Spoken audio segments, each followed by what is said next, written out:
The relentless devastation wrought by German U-boats in the Battle of the Atlantic had brought the Allies to their knees. By late 1942, nearly 500 ships had vanished beneath the waves. 2.6 million tons of vital supplies were lost, threatening to choke off the very lifelines of the war effort. March 1943 alone saw 95 merchant ships disappear. Naval commanders, desperate, pleaded with their intelligence units, "Can't you give us any clues?" The problem lay with the German four-rotor naval Enigma cipher, introduced in February 1942. It multiplied the complexity of their code by 26 times, rendering existing British code-breaking machines, larging the existing British code-breaking machines, while the inherent weaknesses of the Enigma, like its inability to encipher letter to itself, and its reciprocal nature, offered a theoretical starting point. The sheer number of possibilities remained a daunting, almost impenetrable challenge. A critical, albeit initial, breakthrough came in late October 1942, when British destroyers retrieved crucial Enigma cipher books from the sinking U-559. This allowed codebreakers a temporary glimpse into the four-rotor Enigma, but a far more robust and rapid solution was desperately needed. Recognizing its immense industrial capacity and unparalleled engineering talent, the United States stepped into the breach. The task of designing a new generation of high-speed code-breaking machines fell to Joseph Desch, a brilliant Dayton inventor. His unique blend of engineering genius and factory floor experience made him the ideal candidate. His efforts were overseen with an almost obsessive intensity by Lieutenant Commander Ralph I. Meade, a wiry Navy officer who even lived with the Deschambault Meade, ensuring absolute secrecy and progress of Compressors beer. The scale of the endeavor was immense. The NCR Electrical Research Unit, which had started with just 17 staff in August 1942, swelled to 800 by May 1943. This expansion included a subtle but significant shift in leadership as Agnes Driscoll, a pivotal figure in naval codebreaking, was transferred to the Japanese NAT project in January 1943, clearing the path for Desch's new approach to the German Enigma. The U.S. Naval Computing Machine Laboratory was established in Building 26, a modest former night school, within the sprawling 11-city block National Cash Register, or NCR complex, in Dayton, Ohio. The machines themselves were colossal, 7 feet tall, 10 feet long, and weighing over 2 tons. Their construction demanded components from some 12,000 different suppliers, including specialized diodes, miniature gas tubes, high-speed commutators, and carbon brushes. Building these mechanical brains was only half the challenge. They needed operators. For this highly specialized, intricate work, the Navy turned to an unexpected resource: women. Specifically, mathematically inclined women whose talents had often been overlooked in traditional academic and professional paths. They were recruited into waves women accepted for volunteer emergency service, tasked with the exacting wiring and operational tasks critical to the bombs. For many, like Millie Weatherly, who had worked a switchboard during the Pearl Harbor attack, the war offered a profound call to serve. Others, like Betty Bemis, a champion swimmer, found themselves in a world where their skills drew the attention of figures as diverse as Joe Desch and even Orville Wright. For these women, finding such fulfilling work was transformative. As one later confided to her daughter, "That was where I should have been all my life." The secrecy surrounding their mission was absolute. Commander Meade, a taskmaster who used guilt as a motivator, was relentless, pruning the group by ejecting Waves personnel for even minor infractions or perceived security risks. 600 Waves began arriving at Sugar Camp, a former NCR sales training facility, throughout April and May 1943. While its bucolic setting with maple trees and rustic cabins might have led some to quip, it felt like a Girl Scout camp. This pastoral facade masked a deeply covert operation. The threat of sabotage was real. Mathematical researcher Louise Pearsall, arriving in Dayton, was advised by her supervisor, John Howard, to learn to shoot a pistol after suspicious men were detained near her train. This was America's hidden response, a covert technological race that had just begun, and these women were its secret weapon. The relentless demand for a solution to the U-boat scourge weighed heavily on engineers like Joe Desch. Under the unyielding gaze of Lieutenant Commander Ralph Meade, a taskmaster known to use guilt As a sharp motivator, Desch pushed himself and his team to the brink. His unique blend of theoretical engineering genius and gritty factory floor experience was the Allies' best hope for a machine the Germans deemed impossible to build. Meanwhile, the women recruited to operate these nascent mechanical brains faced their own crucible. For many, the journey to Dayton was an ordeal. 3 waves, for example, endured a dirty, crowded, all-night troop train ride, with no sleeping berths, taking turns resting in a brakeman's cubbyhole. Yet, a photographer greeted them at Union Station, a brief moment of normalcy, prompting weary smiles. Their destination, Sugar Camp, with its elevated, bucolic setting of maple trees and rustic cabins, drew quips that the U.S. Navy was taking them to a Girl Scout camp. But this pastoral facade with its unheated cabins and wooden shutters belied the high-stakes secrecy. Daily life was a clockwork march, 4 abreast into Dayton's a familiar sight for residents. The chilling words echoing, German spies would very much like to know what was taking shape in Building 26. Inside, dressed in cotton smocks, they performed exacting work, wiring the fast-spinning components of the bomber machines, the commuter-to-wheels contact point, onto each wire's contact point. A task supervisors likened to making lace, allowing no room for mistakes. They worked long, 7-day weeks in round-the-clock shifts, often locked inside their workrooms. Over time, the 26 wires and 26 numbers on the wheels hinted at the alphabet and the enigma's true purpose, even if the full secret remained locked away. Women like Iris Flaspuller, seeking escape from a failed marriage, or Jimmy Lee Hutchison, who lied about her age to enlist, found themselves part of this clandestine endeavor, their diverse backgrounds united by a shared sense of purpose. Despite the monumental effort, the early days of Adam and Eve were a constant battle against mechanical failure. The daily logs were a litany of frustration. Adam needed oil, Eve has become temperamental. Adam blew relay, and recurring issues with incorrect wiring and shorting of the wheel segments by small copper particles. The women operators, often tired from their grueling 12-hour shifts, occasionally made errors. Yet it was amidst this relentless cycle of breakdown and repair that a breakthrough occurred. Louise Pearsall's team, meticulously testing Enigma key settings, achieved one of the first successful decryptions. Jackpot! Her colleague's excited exclamation, "You just cracked one," resonated through the building, a moment Pearsall herself simply remembered as fun. It was the first undeniable proof that the roomful of high-powered machines the Germans thought could never be built was not only possible but functional. By September 1943, the first generation of high-speed bombs was fully operational, marking a critical turning point in the Battle of the Atlantic. The shift was dramatic. U-boat losses began to definitively outweigh Allied merchant shipping losses, effectively sweeping German submarines from Atlantic waters. Admiral Donitz's fatal flaw, his micromanagerial insistence on total command and control of his U-boat fleet, requiring constant communication, inadvertently opened his forces to interception. The American bombs, through the meticulous, unheralded work of women in Dayton, turned the tide, ensuring the survival of Allied supply lines and providing a vital, albeit secret, role for women in a critical wartime technological endeavor.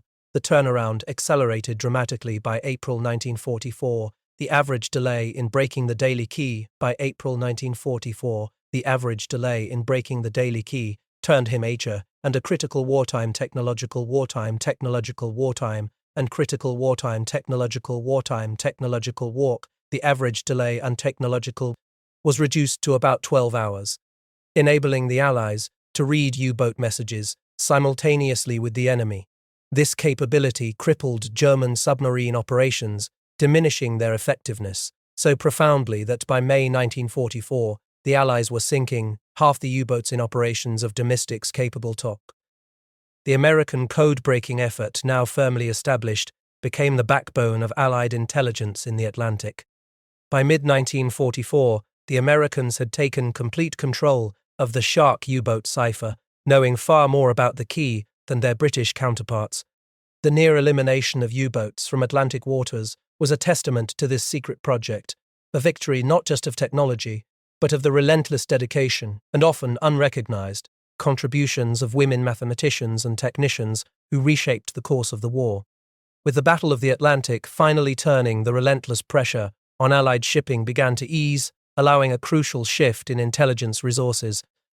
The successful deployment of American high-speed bomb bays against the German U-boat Enigma had effectively swept submarines from Atlantic waters, freeing up a significant portion of code-breaking capacity. By late 1943 and early 1944, American bomber machines no longer solely consumed by the U-boat threat were redirected to German Army and Air Force ciphers, providing vital intelligence for the impending invasion of Europe.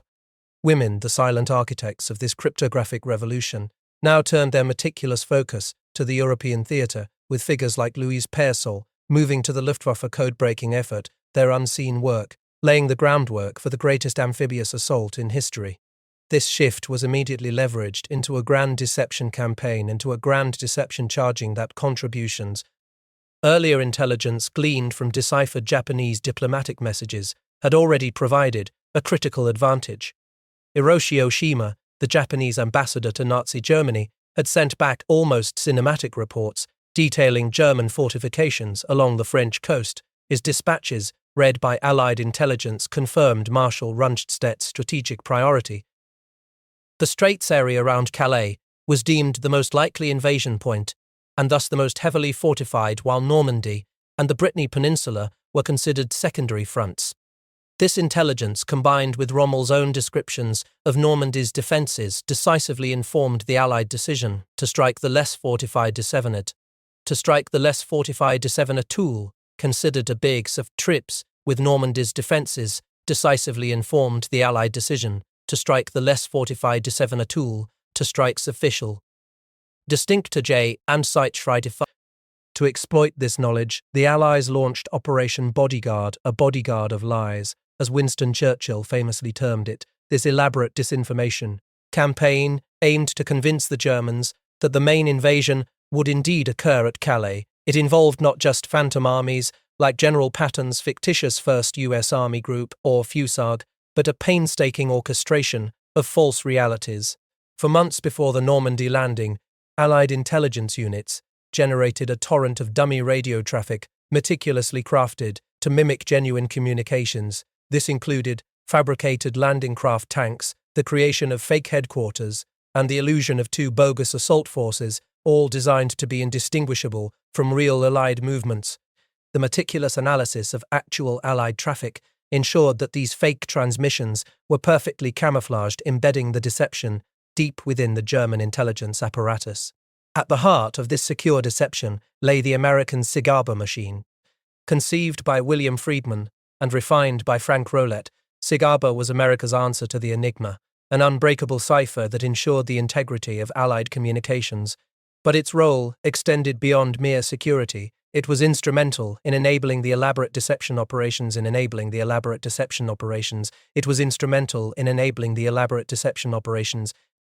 By securing genuine Allied messages, Cigarba created a protective area around troops and leaders, while simultaneously allowing for the controlled release of fabricated information that would mislead the enemy. The ability to guarantee the secrecy of their true intentions while broadcasting a believable lie was paramount. The success of this strategy was confirmed just days before D-Day. On June 1, 1944, an intercepted message from Baron Oshima to Tokyo, transmitted over the Purple Circuit, revealed Hitler's firm expectation the Allied invasion would occur at Calais. The deception had held. Then, in the early hours of June 6, 1944, as the first waves of Allied troops stormed the beaches of Normandy, real-time intelligence from intercepted German U-boat messages provided confirmation. Allied codebreakers translated frantic messages on coastal circuits, delivering the news that German U-boats had detected an enemy landing at the mouth of the Seine. The invasion had begun, and the element of surprise, painstakingly engineered, was complete. The meticulous work of women in codebreaking and communications security at Arlington Hall and the Naval Annex proved to be the bedrock of this triumph. Their unseen efforts, from deciphering enemy communications to crafting the elaborate bodyguard of lies and ensuring the security of Allied messages, directly contributed to the element of surprise at Normandy Columbus. This strategic misdirection is estimated to have saved an astonishing 16,500 Allied lives. In the cacophony of war, these women working in the quiet hum of machines and the silent tension of their desks, demonstrated the critical, often unacknowledged, role of intelligence in achieving military victory, forever altering the course of history from behind a veil of absolute secrecy. As the war ground on, the brutal toll on human lives became increasingly apparent, with intelligence serving as both a shield and a mirror, reflecting the immense cost of every strategic victory. On the European front, the death knell of the Hurtgen Forest and Hitler's desperate last big roll of the dice at the Battle of the Bulge laid bare the ferocity of German resistance and the heavy price of Allied advances.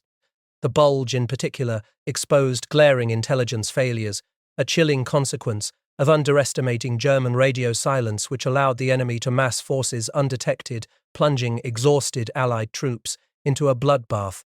Crushing pressure, code-breaking efforts persisted, forming an unseen backbone for Allied strategy.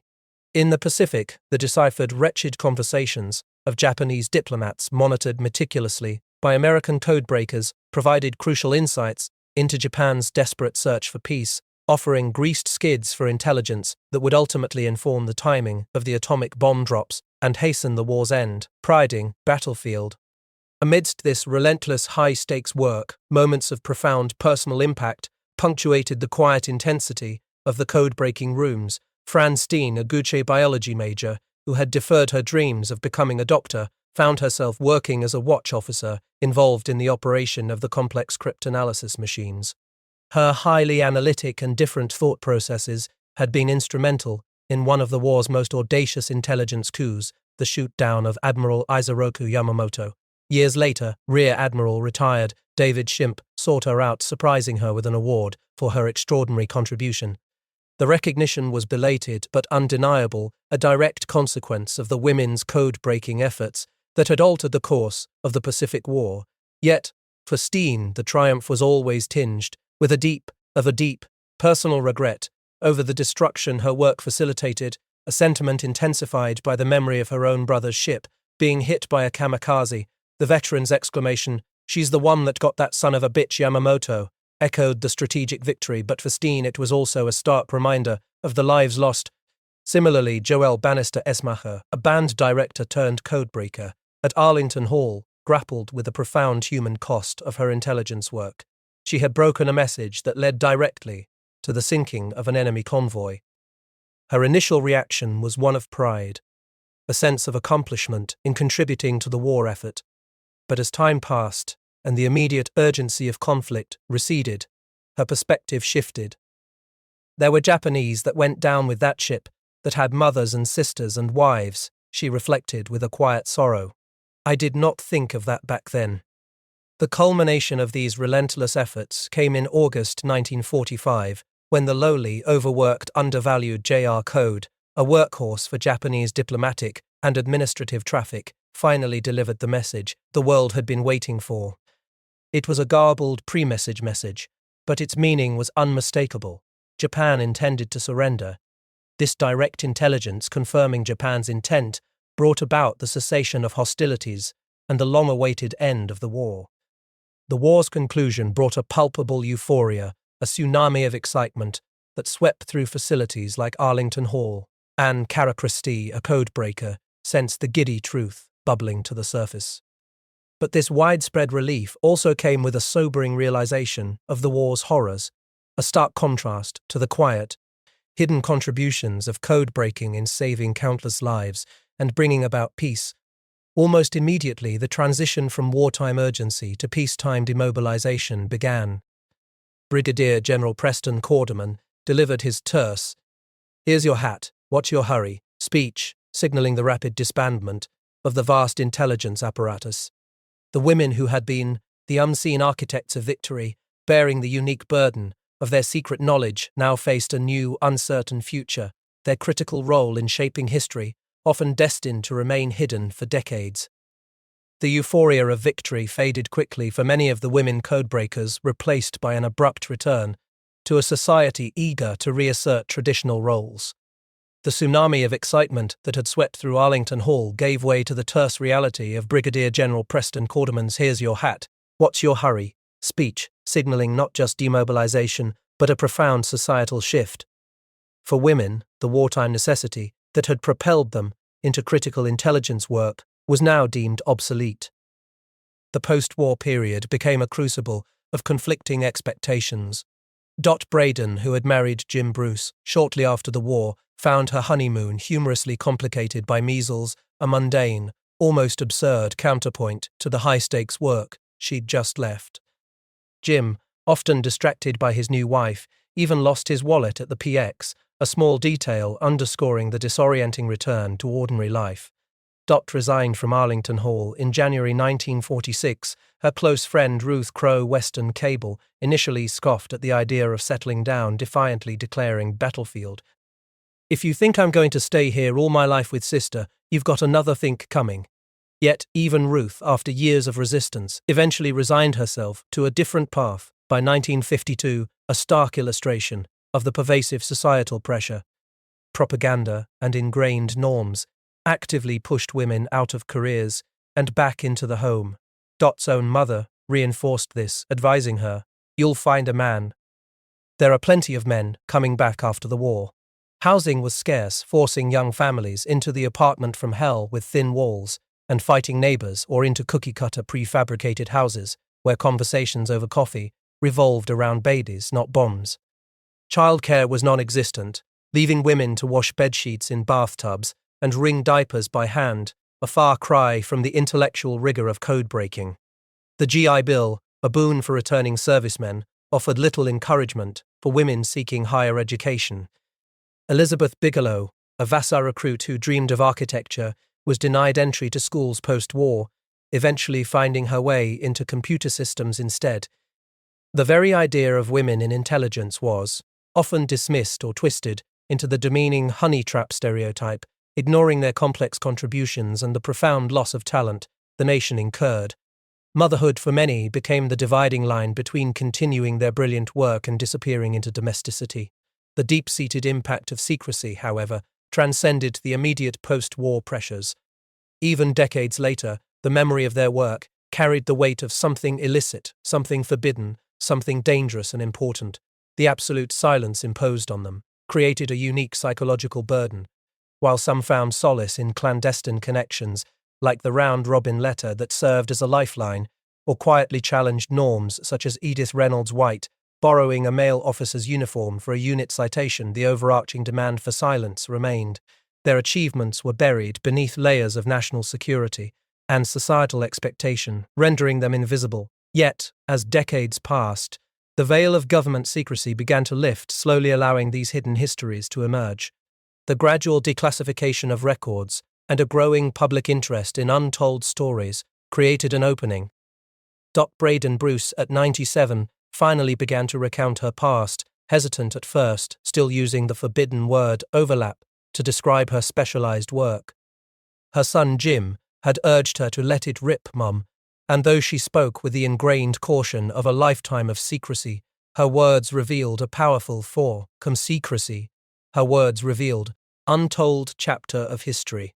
This belated recognition began to challenge the pervasive myth of code-breaking as a solely male endeavor. Some women, against all odds, had persevered. Anne Cara Christie, a magnificent bureaucrat, rose to become the first female deputy director of the NSA, continuing her impactful career even as her longtime companion Gertrude Kirtland left government work to become a children's book author, a poignant example of the personal choices and societal pressures that shaped their lives. Julia Ward meticulously built Arlington Hall's library, becoming another female supergrade at the NSA. Computing pioneer Grace Hopper became a rear admiral, and the Venona project itself relied on the tireless, decades-long dedication of women like Jean Grey Beale and Meredith Gardner. Their stories, once suppressed, illuminated the profound personal toll and the lasting impact of their critical contributions. Anne White Kurtz, who had left the Navy early, later lamented, "Oh golly, did I miss it? I made the wrong decision," that her experiences ultimately seeded feminism in her family. Irma Hughes Kirkpatrick, despite embracing motherhood and becoming a dedicated housewife, still proudly asserted about her husband, "He and I were equals," embodying a quiet, evolving assertion of women's roles. Anne Cara Christie's funeral in January 2016, attended by bundled-up mourners, served as a powerful if belated testament to this legacy. It brought together the threads of their quiet impact and the recognition they eventually received, underscoring their significant, yet often overlooked, contributions to national security and to the evolving narrative of women in a changing world. As Braden Bruce reflected on her service, a lifetime removed from the silent tension of the code-breaking rooms, her voice firm with pride, "I wouldn't take anything for it.